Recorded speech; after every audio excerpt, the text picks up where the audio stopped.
to today's webinar. I am so excited that everyone's here, and I am looking forward to this conversation. We think it's a really important topic. My name is Jennifer Owen, and I'm Director of Marketing here at D2D Consulting. We have a great conversation planned for you today, but I first want to cover a couple of housekeeping notes. If you want to ask questions or chat with fellow attendees, you're going to see a chat panel on your screen. I'm going to try to bring as many questions as possible to our conversation throughout the presentation, and we're going to have some dedicated time at the end for questions and answers. Our scheduled presentation time today will run about 60 minutes, but if you have to leave early, no problem. We'll be sending out the recording after we wrap up, so you will not miss a thing. So our topic for today is the power moves behind every successful project. And so with that, I'd like to present our speakers. We have Dawn Dardzinski, founder and CEO of D2D Consulting. Hi, Dawn. Hey, everybody. I'm shouting out from Canada. I'm here at the Artie conference, freezing my tuchus off. It's cold up north these days. And we also have Shauna Conway, founder and CEO of Strategic Growth and Innovation. Hi, Shauna.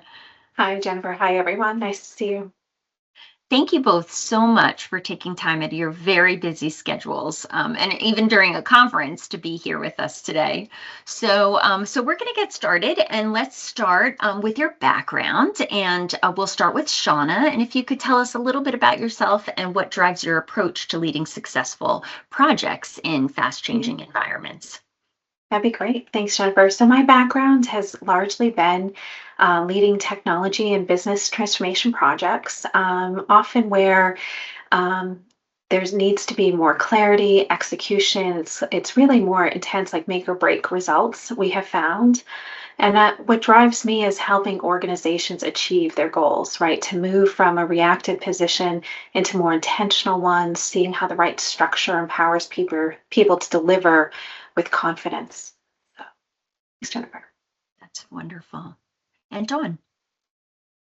So, Dawn Dardzinski. I have been doing project management for 34 years. I tell everybody I'm 100 years old. I'm well seasoned, but I've been doing it for so long.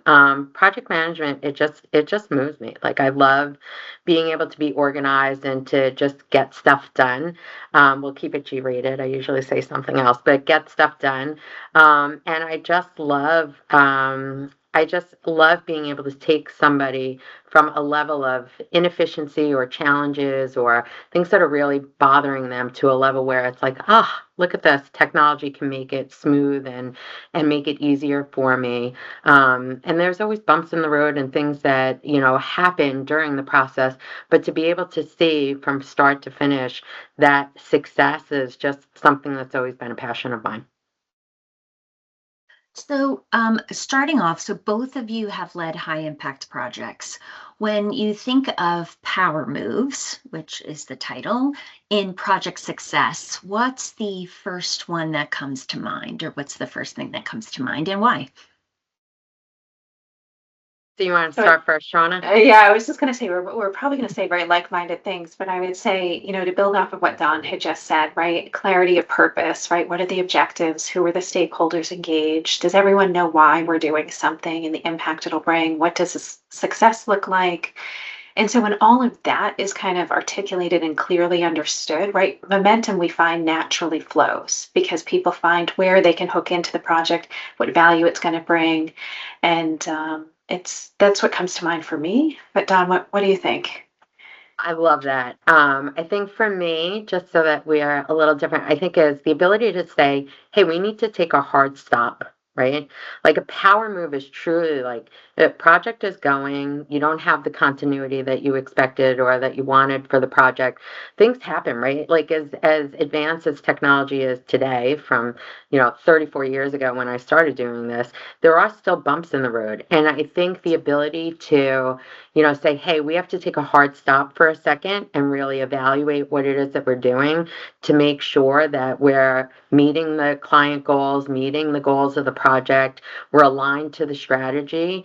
It's better to take a pause and stop and fix what's going wrong than to continue down and get to the very end and then try and scramble and redo it. Like, don't be afraid to do that power move of saying, hey, no, we need to stop. let's hold on for a second and rethink this.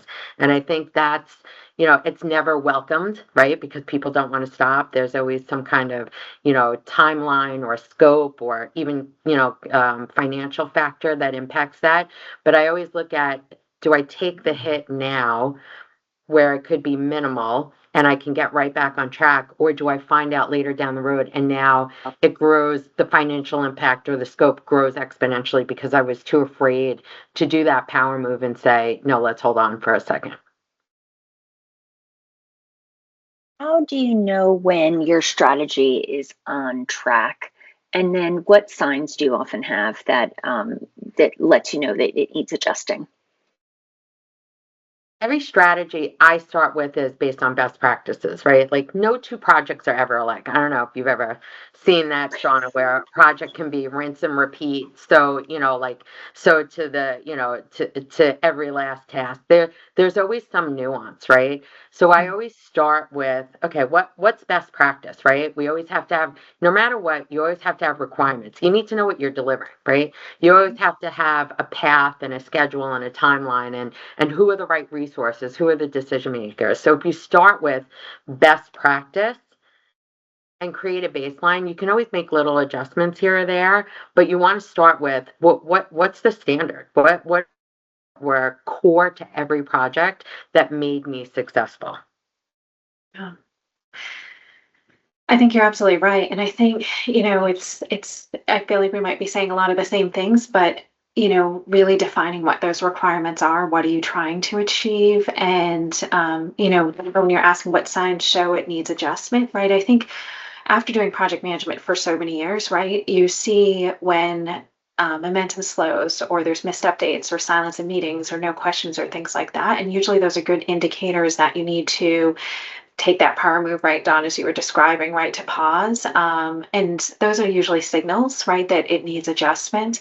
I think, there's always, after doing this for so long, you realize you never have a crystal ball, right? You know that there's always going to be some nuance that's going to come up at the worst possible time. But knowing and anticipating that that will happen at some point, you almost have prepared yourself, right, to make those adjustments in order for it to be successful. So I guess it's about adaptability, right? And pivoting when you need to. Yeah. Two things that I love that you just said that I want to emphasize: the silence in meetings. Yeah. This is, you want to talk about a crystal ball, dead silence in meetings. Two Mm. things that are either happening there that I find. One, they're not paying attention because with technology the way it is today, they're easily distracted. My phone is going off, somebody's team's messaging me at the same time, or, oh, look, squirrel. And now I've like literally lost concentration and Yeah. I'm not paying attention, right? If you're not paying attention, your project can completely go awry because you've been so distracted, you didn't understand the key points. And then the other thing there is like, nobody's asking questions. Nobody is, being involved. And that Yeah. lack of involvement, right? Silence is one thing in meetings, but the lack of involvement is another, which could be, is it a lack of involvement because they have so many other projects? What is it? But those things, when I find that, I'm hosting these meetings, we're doing hour-long sessions, the prep work hasn't been done, people aren't corresponding, when there's silence, lack of involvement, lack of questions, that's where your crystal ball that you were talking about, Shauna, comes in, where you can kind of anticipate the needs of the project because, hey, something's up because people Right. aren't engaged. That lack of engagement is a big one. Yeah. Yeah. Well, that actually leads us into our next question. So, building on that, the next question was, what are some common mistakes you see when organizations they launch the projects without the proper planning? We know that people get very excited about new technology and including AI, and they want to just jump right into it, and they might not do that proper planning.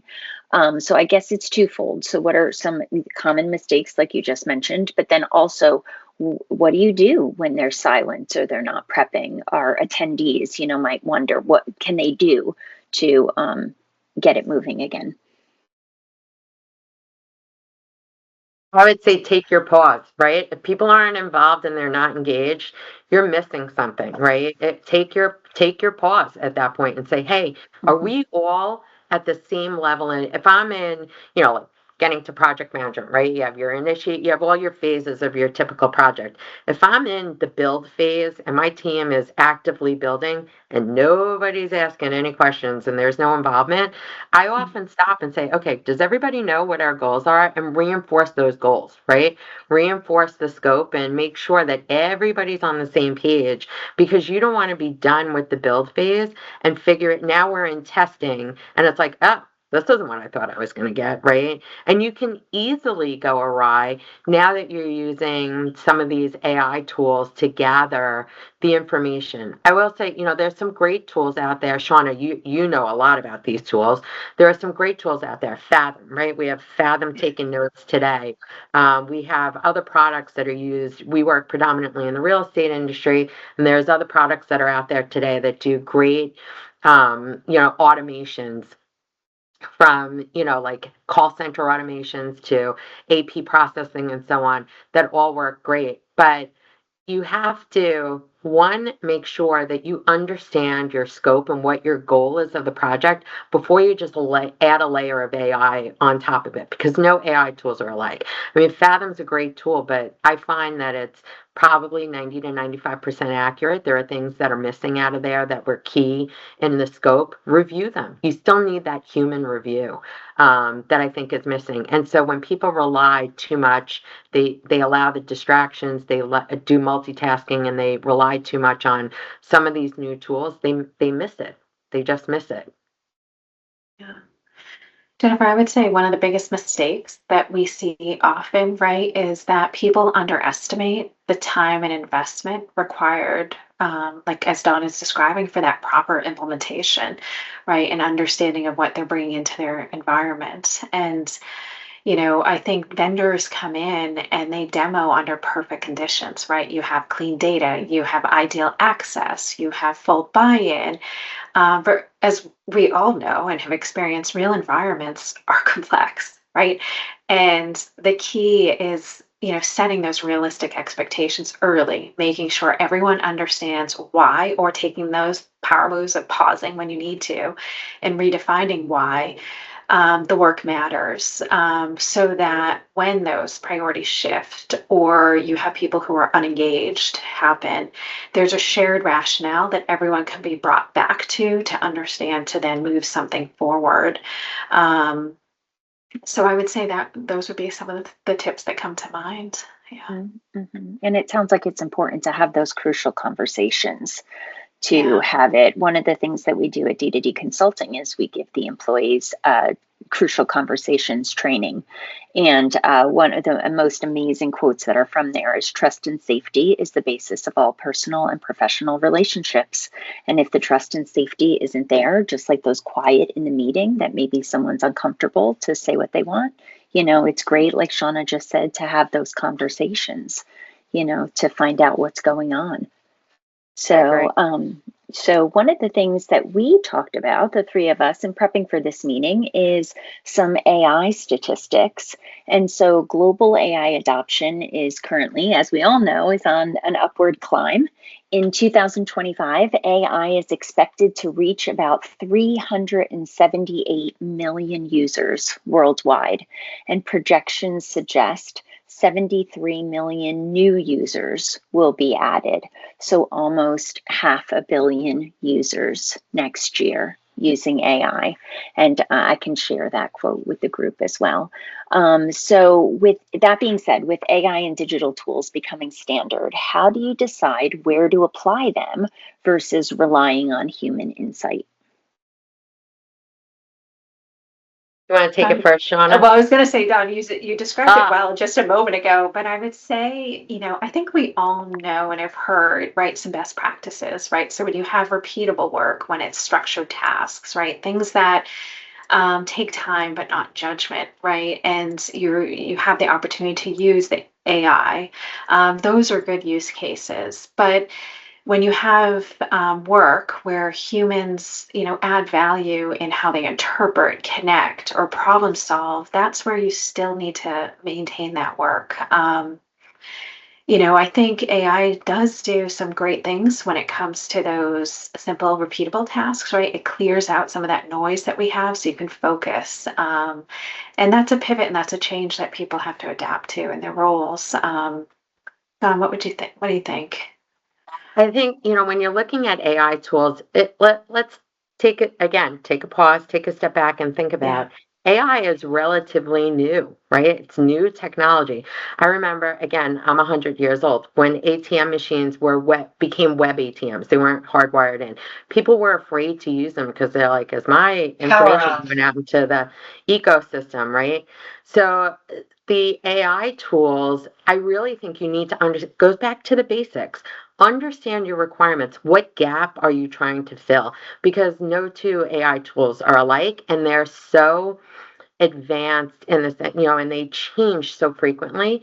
Know which products you're using and who you're working with, right? We have a very strategic partner, Predict AP. We love that team. Dave Stiffer and his team are amazing. But that product has been in the making for quite some time, right? They've developed it, they've tested it.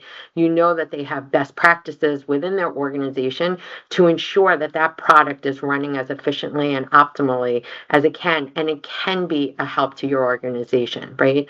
I think about products like Onsite IQ for the construction industry and the level of detail that an AI tool can get into when you're doing construction is just amazing. The ability to give a GC or a project manager who is working on multiple development projects the insight as to the progress of these projects is incredible without having to walk a physical site, right? Those are great. Those tools are tried and tested and validated, but not every company follows that, or, because they just want to jump on the AI bandwagon and get a product out there to maximize on this 500,000,000 people that are joining in the AI. So I always say, everybody, do your due diligence, do your software vetting, just as you would a financial tool like an accounting tool or a property management operations or even a CRM solution. You wouldn't just dig into those and start putting all your client information and PII or personal information into a tool that you hadn't vetted. Why would you do the same thing? Why wouldn't you do the same thing for a customer service tool, something that's your front lines to now your residents or your clients or your tenants, that kind of stuff. So do that due diligence and really understand what you're getting into. And I don't think, at this point AI is great, but you haven't really lost the human factor yet, because you have to have somebody who's in there who's truly vetting it and making sure that it's a right size fit. It's like, it's like going out and buying clothing, right? One size fits all, no. One size fits most, right? You want to make sure that that AI product is really the right size for your organization. So, to give some takeaways to our audience and our participants, can you give an example of maybe thorough due diligence, what that might look like today, and maybe an example of where it might have prevented an issue or saved a cost? Document your requirements, right? Understand, do due diligence. When you're doing due diligence, understand what you need before you buy it, right? I always joke and I tell people it's one thing when you get married to a software, the divorce is brutal, right? It's hard to come off when you have to move data, when you have to, migrate all of your clients or users, or in the real estate industry, your tenants, right? Off of a software solution that you found is not the best fit for your organization. It is brutal to move off of, right? It's nice and pretty. Shauna said it earlier, right? When they come in and they do the sales pitch, it's the best data environment. It's the cleanest data. Of course you can upload data into the system with no problem, because they pre-planned it, right? Getting in there and actually doing a demo, a pilot of some sort, understanding how your data would look in there, making sure the salesperson coming in, if you're doing your due diligence, having a set of questions for them to show what is my hardest use case or the toughest challenge that I have in my organization today. Show me, even if it's a canned presentation, show me how you can make that smooth for me, before I actually buy a product. Jennifer, I would echo a lot of what Don just described. I think When you think about due diligence, it sometimes feels cumbersome, but it does truly mean verifying every layer that Don just described, right? It's not just the financials, it's not just the schedules, but also like now with AI built in, is the data accurate? Is data accuracy good? Are there AI outputs that are aligned to your brand? One of the biggest lessons we're seeing is that, you have to keep in mind that you still own the output, right? That accountability is still for the firm or for the person producing it. And so you want to make sure you grow that checklist as Don described to meet, what you're looking at, align it to your requirements. And those requirements can be like configuration and data, but it can also be what you expect out of the product and how do you build in, as we've talked about in the past, like quarterly, business reviews, like, and make sure it becomes part of practice, right? That you continue supporting your due diligence. True, so true. Well, let's move on to execution and leadership. So, what does fearless project management mean in practice? I'm waiting for Being Don. never being afraid. I'm laughing because I just had to do this today. Never being afraid to say no, right? Like being a leader does not mean that you're a yes person all the time. Sometimes you have to make those hard decisions. And the hardest decisions or the hardest pieces about leading a project is dealing with the human factor, right? Everybody has different personalities, everybody wants different things, they have different perspectives. They want to go at a different pace. Someone want to move at a snail pace. Some want to, rocket ship out of the century with whatever it is. And being able to say no, and guide and provide leadership, but doing it in a way that you're not just saying no for the sake of saying no and being a naysayer. You're doing it with empirical data. I always tell everybody on the team, like, look, there are things we're going to get right. There are things we're going to get wrong. There are things we're going to say, hey, this is not the best recommendation. And we're going to have those crucial conversations, which is why we train it in our organization. But if you're having those discussions with the empirical data to sit behind it, then it becomes a matter of fact conversation and not an emotional one, right? Have that, here's what it is. If you go down this path, this is what happens. If you go down this path, this is what this happens. And be able to know it and explain it so that you're working straight from the data and not from the hip or from the heart, right? Absolutely. Yeah. So, and I would add on and say, you have to be willing, if you want to be fearless, right, you have to be willing to ask those hard questions, right? Take on that unglamorous work, make sure nothing falls through the cracks, right? And make sure there's visibility, accountability, and not to be afraid to speak up when something doesn't add up, right? Like Don's saying, take that pause and question and say, is this really what we're trying to achieve or what's missing? Be bold, I guess, as well as fearless. Well, we have actually one of our participants has posted a question. So I'd like to turn to Jeffrey Barkin. Jeffrey is asking, what would you say is the most common mistake companies make when documenting their requirements in preparation for evaluating new software? Oh, it's exactly what Shauna just said. It's asking the hard questions, right? Going in there, because I find that people are too afraid of everybody else's personalities, right? I don't want to hurt Shauna's feelings, so I don't want to ask her why she's been doing something so inefficiently for 10 years, right? I don't want to make her look bad in front of her boss. So great question, Jeffrey, and thanks for asking it, because it really is. It's not about personality, although we do as leaders have to kind of balance, everybody does have emotions. We are human, we aren't an AI tool, right? But I think the hardest thing, or the thing that we have to not be afraid of, is to ask, Shauna, why have you been doing something? Or Jennifer, why did you do it this way? Did you even know? And it could be, again, we're in an era where technology is changing so rapidly.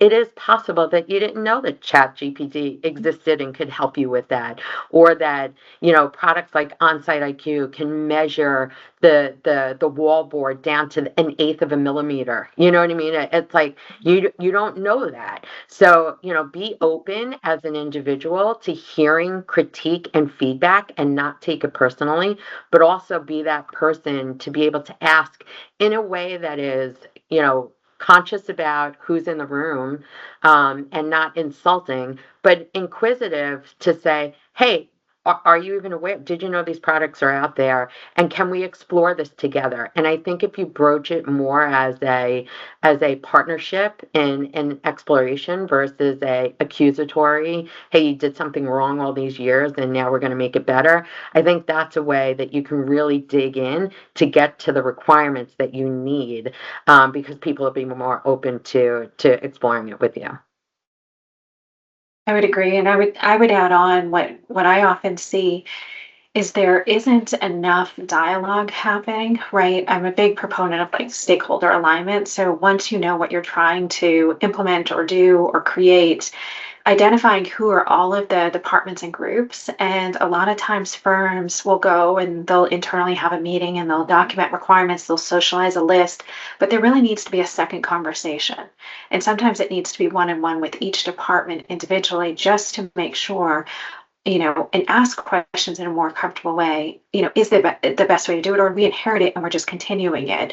So I think some of the mistakes is that there's not enough dialogue that continues, and recognizing that sometimes your requirements may be iterative as you start to evaluate vendors and solutions. You're going to realize that vendors can do other things that maybe you hadn't thought about. So maybe you have a new requirement as you learn more about what is that new technology that's out there or innovation that, as Don was just saying. So I think it's really making sure there's good open communication dialogue, capturing what you need, and it is hard questions, right, to ask. With the landscape that's constantly shifting, and a lot of firms have a lot of technical debt, right, and legacy processes that people have just inherited. So it's a. I know we'll get to that later, but it's I'm quite the going to steal that paradox. from you, Yeah, Shauna. Technical yeah, debt. I love it. yeah. Oh, Technical you haven't debt. heard that? Oh, I Love use it all the that. time. Love that. Love it. Yeah. Love that. And all those people with all their own individual spreadsheets, right? Yes. Like, Yes. oh, I got a spreadsheet. Oh, it's the last one. Oh, no. It's just the last time we're going to use it. Oh, we'll use this software next year. Which is, everybody has their secret spreadsheet that they Yeah. use to download that information, right? So how do you keep teams motivated and aligned when unexpected challenges arise? Anybody who's worked with me, I'm very animated. I crack jokes all the time. I try and bring a little levity, to be honest with you. Like, look, the things that we're doing is hard, especially with the new AI technology. There are very few people who know it well, right? To truly understand the ramifications of when you implement it. What are the things that happen down the road, right?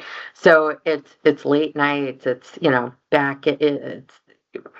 back of the napkin type of trying to architect things, and it gets frustrating.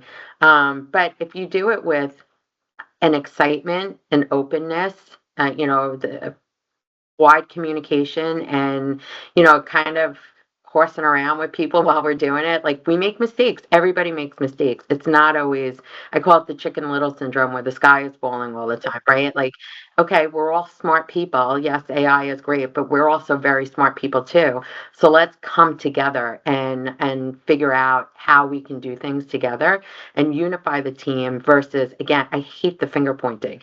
Look, you're going to rise together as a team, you're going to fall together as a team. So it doesn't need to be adversarial. Like, it can be more of a partnership and instead of arguments all the time. Completely agree. And I would say one of the things, as I've managed teams, is to make sure that everyone understands what their role and value is connected to the project. Because once people have a sense of ownership, they're motivated, right? And sometimes you have to remind them, especially if you have a younger team or a team made of multi-generational people, right? Some that have years and years of experience and some that are new coming on. I think always making sure they have clear connections to what their work is doing, the value it's bringing.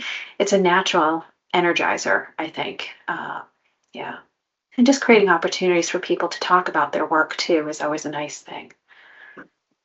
So, and then adding into having each team individuals understand their value, building on that, how then can you give us an example of ways that things that you do to keep execution laser focused so that we keep the project moving? Yeah, Can you so take that one, Shauna? yeah, so what we do is we do team meetings the beginning and the end of the week. So how do we kickstart the meeting? How do we do a Friday roundup meeting? We have we have project leads, and then we have slides that people, will present really quickly. What are the top wins? What are some of the challenges, right? The pits and peaks. We do all sorts of, like, we change up and make it kind of fun. But yeah. Mhm. Yeah, and we do it very similarly, right? You keep people engaged, keep in contact with them, right? And not just, I find, and again, this could be because I'm a dinosaur, but, it's not enough to just reach out to people through Teams or through text all the time. If I feel like my team is starting to, feel distant, I'll reach out to them like, hey, we haven't chatted in a while. Let's get together and connect. Is everything still going okay? Can we do? I'll even do because I am a little nuts. I'll do the Friday night Zoom and sips after hours and just make sure that we're doing a check in because we are still human, right? And we do still have emotions and we do still have levels of frustration and areas where we're tired and things like that. And so how do you keep the team motivated and on track? And it's just that personal human touch every now and then. And it may work for some, it may not work for others. It's like, no matter, there are times where you have people, no matter what they do, what you do to try and connect with them, there's just no connection, and that's okay too, right? Like, that can happen, and that's okay too, because not everybody's going to click. But as a leader, to be able to reach out to your team, to do trainings with them one-on-one, and to be able to always, if they need you to drop things, it may not be that within that 5 minutes, but to make sure that you're getting back to them and showing that they're a priority, I think helps keep motivation and helps keep, the project moving forward and all the initiatives moving forward. Yeah, you just remind me of two things to add on to that. I think people always value when their leaders put an effort into making them feel informed, right? And so I think, sometimes it gives people an opportunity to kind of reflect on, the purpose. And so if you do reach out, they feel informed. And respecting kind of part of the mission. So, and then also it creates an opportunity for two-way dialogue, right? Because then as you tell them, I want you to reach out, make sure you understand this, it gives them an opportunity to maybe share something, back. So that two-way dialogue. It's nice. Okay, participants, we're going to get to the part where we're going to spill the tea. All right. So, lessons learned, ladies. So, two-part question. What's the toughest project challenge you faced? If you could give us an example. And, how do you think your tools and strategies helped you overcome it? Toughest project. I think the toughest projects for me, my project challenges are always, we're a consulting company, right? Nobody wants you around. The hardest challenge is nobody wants us around. They always look at us as, oh, they think they're so smart. They're an extra cost. We could have done this better. It's not always, it doesn't always mean that you're bringing in a consulting company because you couldn't do it yourself, right?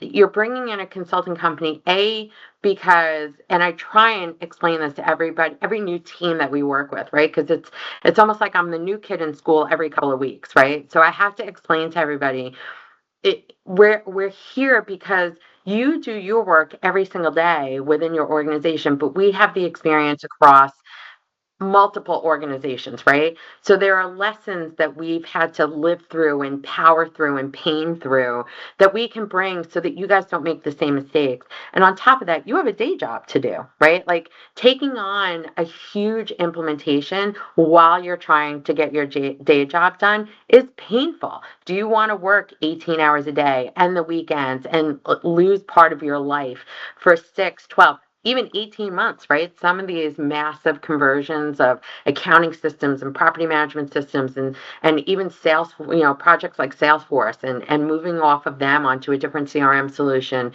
are massive and they could be months long. You get burnout, right? So we're not here to take your jobs. We're not here to replace you. We're here to supplement and complement you so that you're not burnt into the ground and you're still working and doing your job effectively while you're being supplemented and supported by a team that has the external experience they can bring to your organization.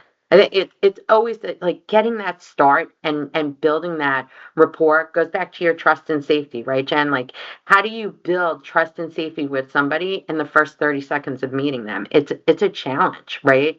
And the D2D team goes through it every single time that we're onboarded. You got to win somebody over.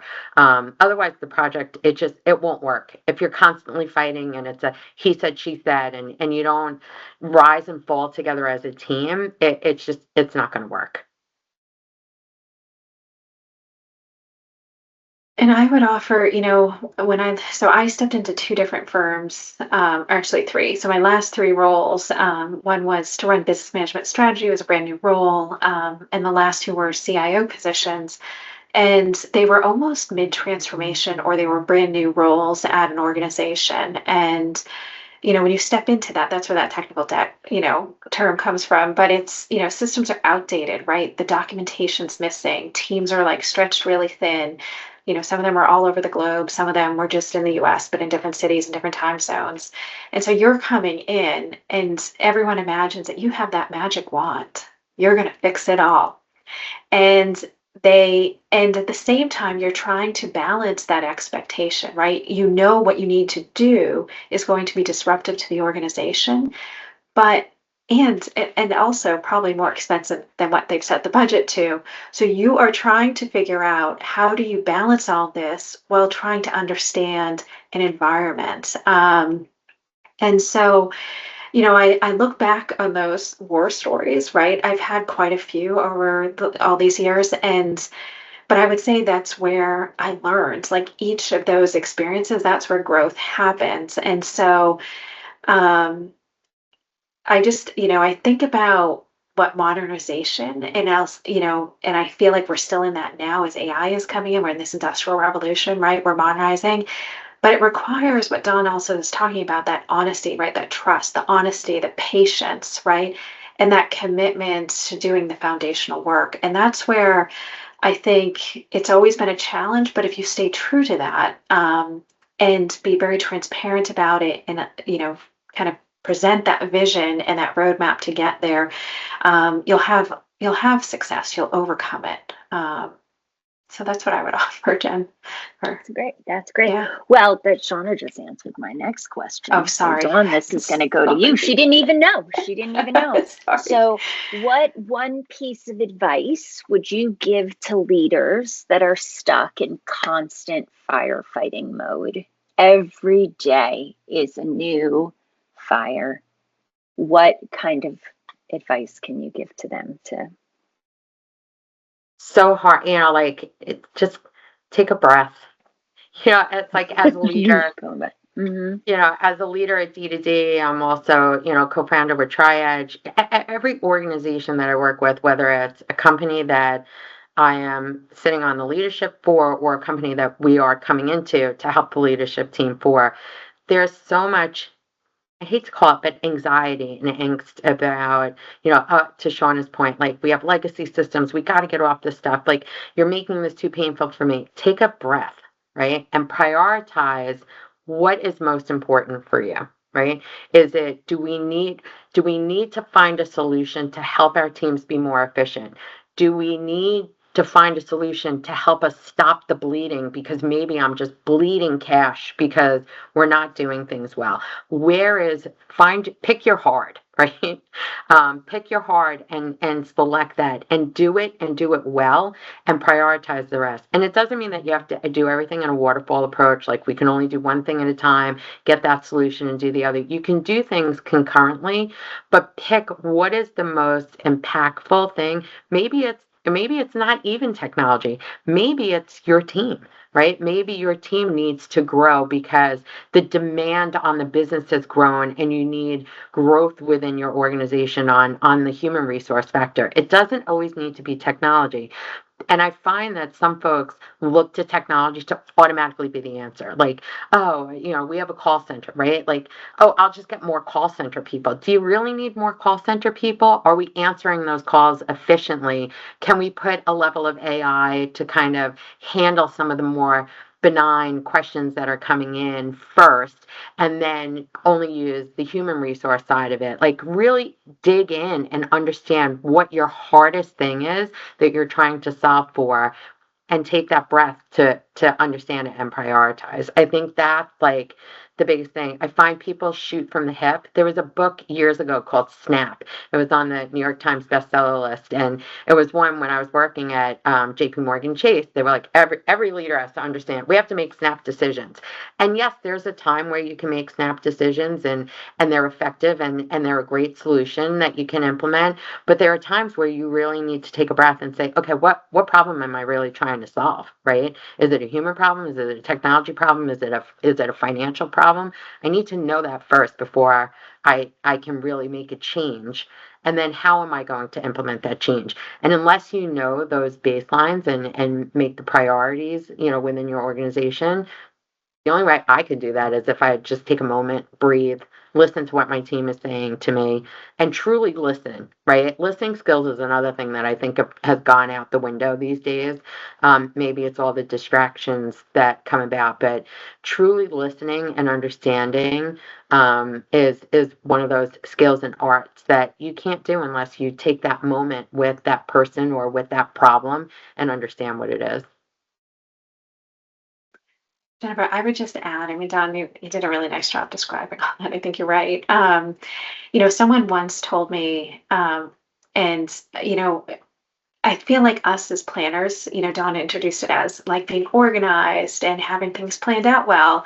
Um, Someone had once shared that firefighting is a very reactive position to be in. And when someone said that to me, it clicked. And I was like, oh, I'm not a reactive person. I don't want to be in firefighting mode.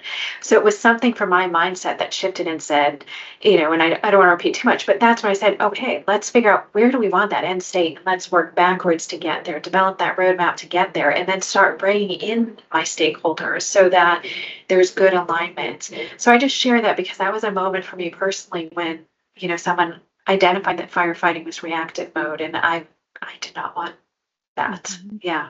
Yeah. That's so true. That's so true.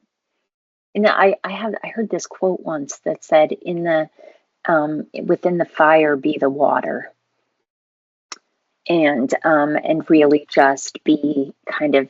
I think if you want to, you could be the calm presence that you can bring to the meetings, and we've all been in those where it's highly reactive and very upset executives, and they want solutions now, immediately, yesterday.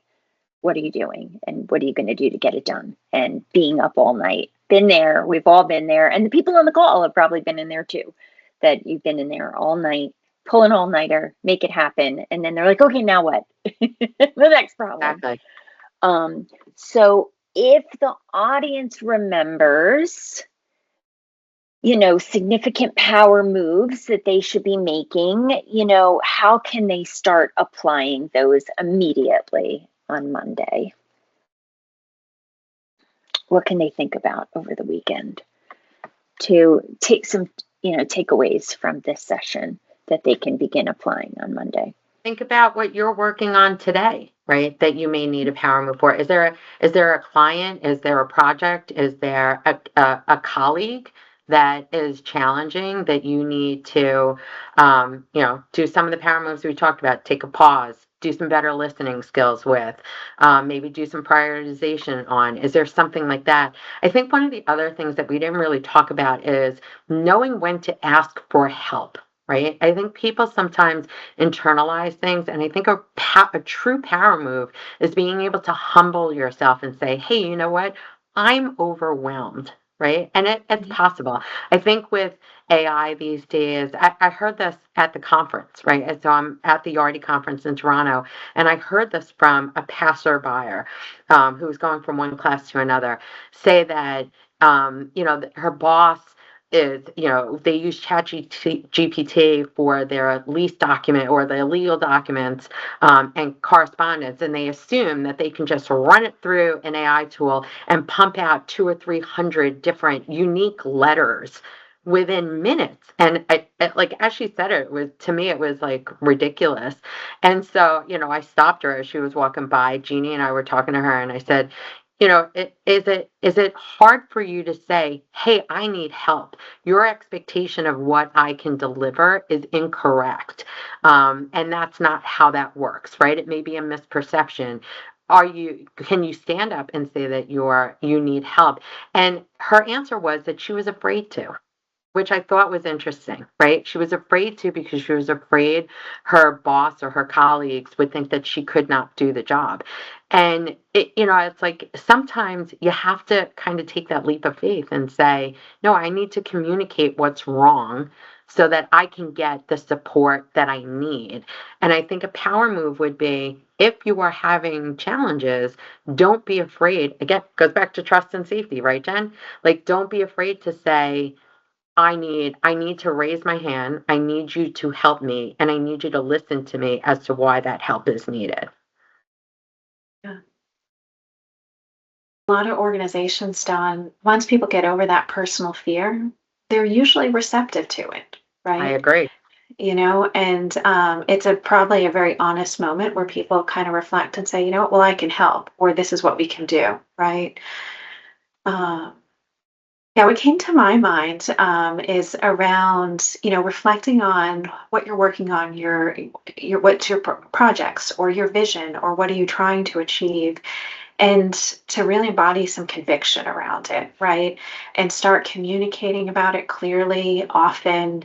I'm in this new role of mine. I'm kind of at a point where it's an inflection point, right? There's a lot of talk around AI and this industrial revolution driven by technology. And I truly believe those of us that lead with clarity, right? That conviction, that clarity, and that confidence, it's going to define how this next era looks. And so I think those of us that are on this call probably are very similarly, mindset. And so, I would just offer that. So when you start thinking over the weekend, how do I want to begin my week if I'm leading a team or leading a project? How do I make sure I have crystal clear vision of the project, the deliverables? Do I have any risks or any of the points that we were talking about, either talent not executing or not being engaged, the vendor, did they present too perfect of a scenario and the reality is it's much more complicated? Or do I need to go back to my business partners and stakeholders and say, what are our requirements the best they could be, so that we can ensure a full successful project?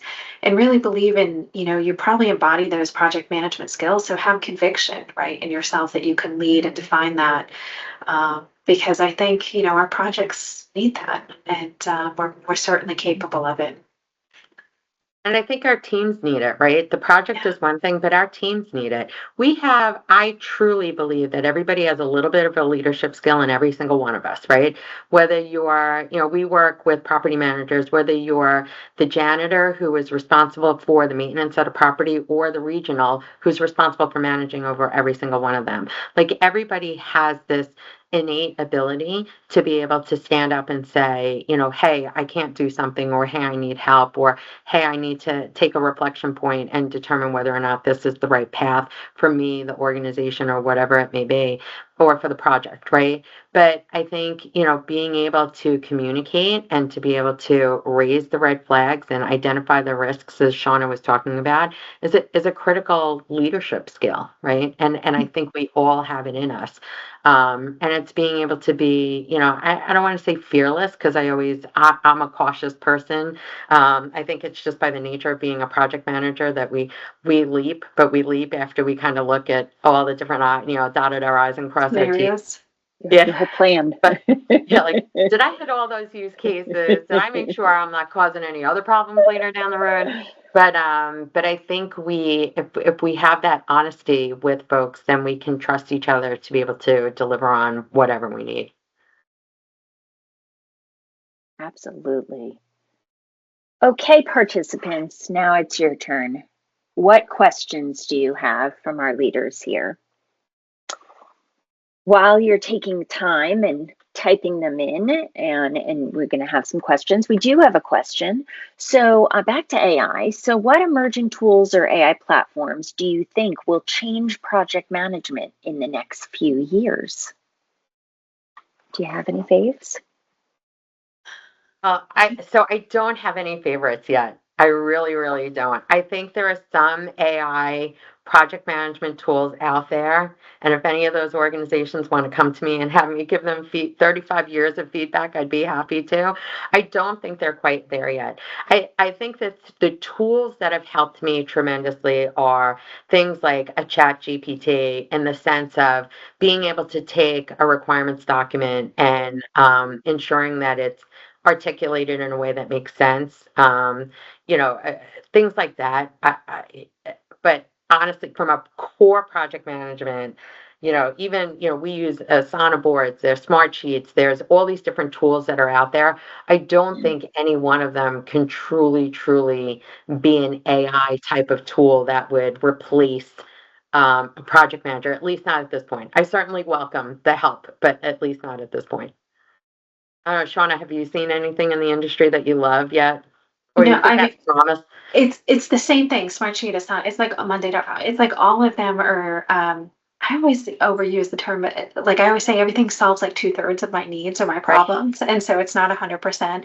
But I do believe, I mean, what OpenAI is doing with ChatGPT and then embedding it in tools. Like I saw a demo of Figma last week with it embedded in. I was like, oh wow, this is really powerful. And a client was showing how they're using it. I also just bought Copilot for myself because a lot of enterprise clients, they're Microsoft environments, which I run. So I bought that, so I have a greater appreciation of what they're doing. And so I don't know, but I also know it's going to continue to change and grow Yeah. and get better and better and better. And I think because we are very similar in how we engage with our clients and partners, that it's very personable too. And so when we project manage, like tactically, there are these great tools that'll come up with the plans and they'll create the Gantt charts and you'll have your checklists and things like that.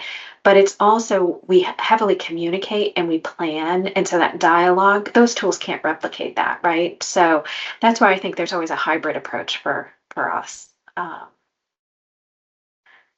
Good.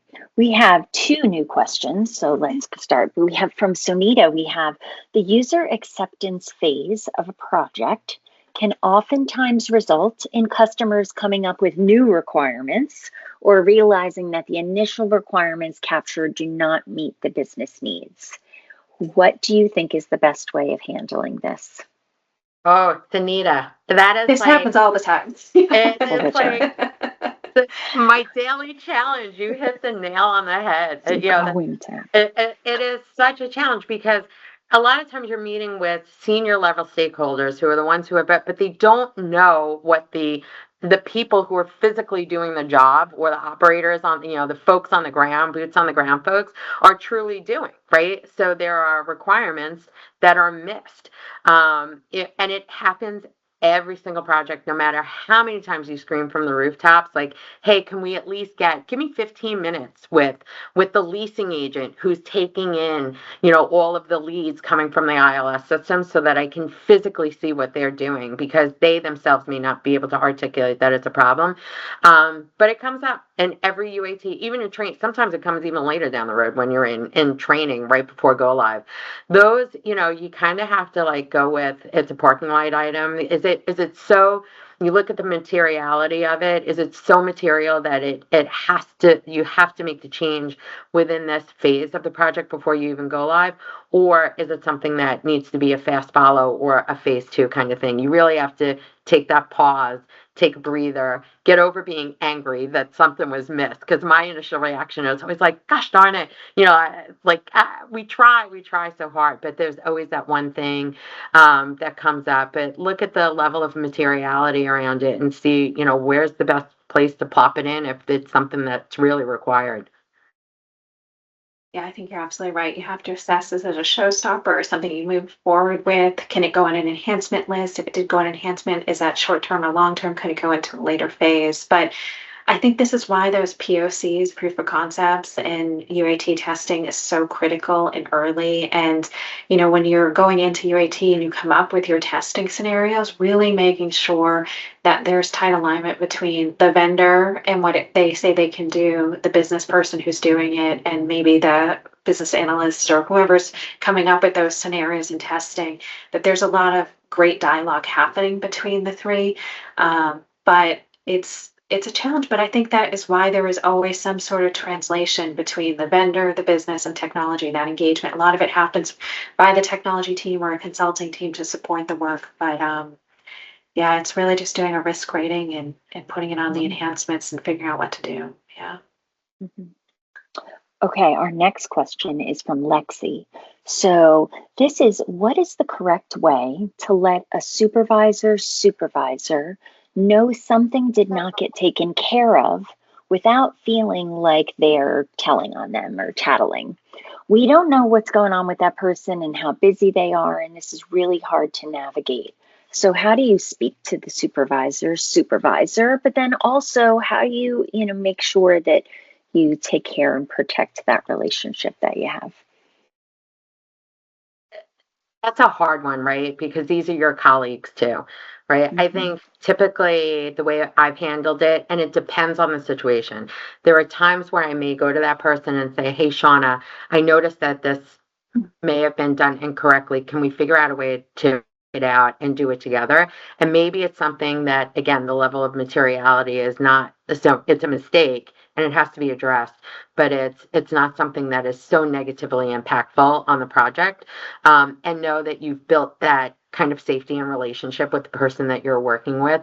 But if it is something that holds liability and risk to the organization, that's a different story. And you kind of almost just have to rip off the Band-Aid and say, "Hey, Jennifer, if it was you telling me something about a fellow employee," you kind of just have to rip off the Band-Aid and say, "Dawn, I need to talk to you. There is something that poses a potential risk to the organization, and we really just have to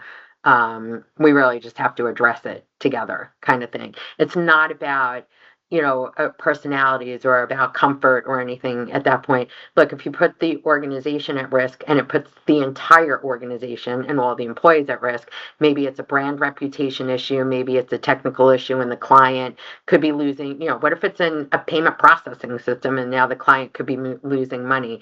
That is not, again, look at the materiality. That is not an area where you can tiptoe around. You really have to address it and attack it, unfortunately. Yeah. Yeah, I would say, first attempt to work with the person, your colleague, to find out, what if they have competing priorities, maybe they're working on it, or do they need help? Are they overstretched? Because maybe if they are overstretched, maybe it's an opportunity to help them articulate to their supervisor, more proactively, that they're just overstretched, and or that the timelines need to be adjusted. It's hard to have conversations, especially if you're in different offices or remote and things like that. But I think trying to have a dialogue, just a quick call to sync up to see how something's progressing, or explore, has there been, a challenge that's come up, or they can't do it anymore, just to understand their perspective and point of view of where they think the activity needs to be or where it's going. Will help give you that clarity. Uh, yeah. That's terrific. So, okay, my friends. Well, thank you so much. Wasn't this great? Wasn't this just a wonderful, amazing conversation? And I think it was Anytime I get to talk to absolutely worth Shauna, our I love time. it. Yeah, so I was gonna say it's Absolutely fun. worth our time on a Friday, on a busy Friday. But we want to thank everyone that joined us. We hope that this was informative. We're going to be sending out a recording that you can share with your colleagues, and please share it with others. We're going to have monthly webinars, and we hope that you come back and join us.